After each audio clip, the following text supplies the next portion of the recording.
Recording by Bajrang studio Gyaspur.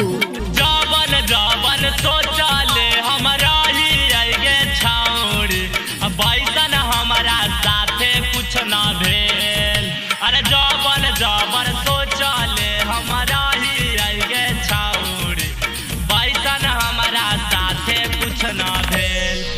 अरे पढ़ल लिखल में लगेलो माटी में गे छाउरी होई गेलियो मैट्रिक में फेल।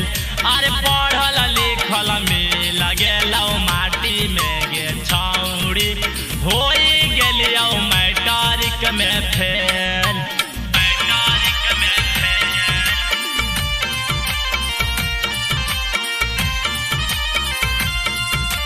मैट्रिक में फेल।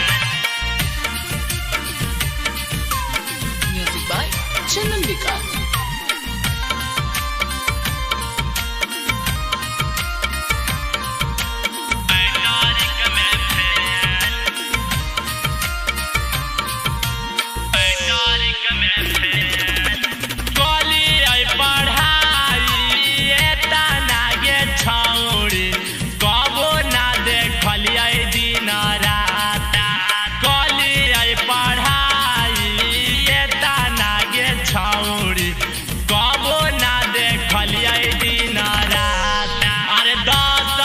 मोबाइल के हाथों न लगलिए नहीं करो हलिए तोरा से बात।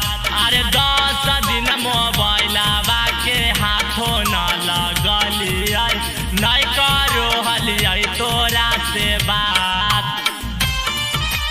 नहीं करो हलिए तोरा से बात। होई गेलियो मैट्रिक में फेल। म्यूजिक बाय चंदन विकास।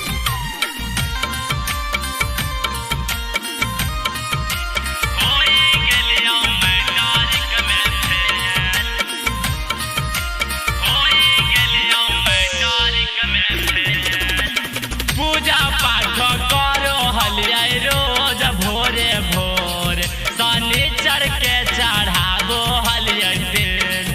अरे पूजा पाठ करो हलिए रोज भोरे भोर शनिचर के चढ़ाबो हलिए तेल।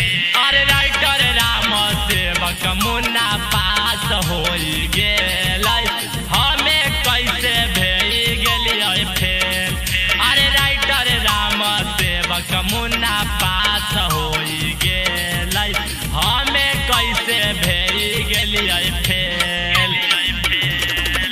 जवन जवन सोचले हमरा ही आगे छाउरी बैसन हमारा साथे कुछ ना भेल। अरे जवन जवन सोचले हमरा ही आगे छाउरी बैसन हमारा साथे कुछ ना भेल। अरे पढ़ल लिखल में लगेलो माटी में गे छाउरी होई गेलियो मैट्रिक में फेल।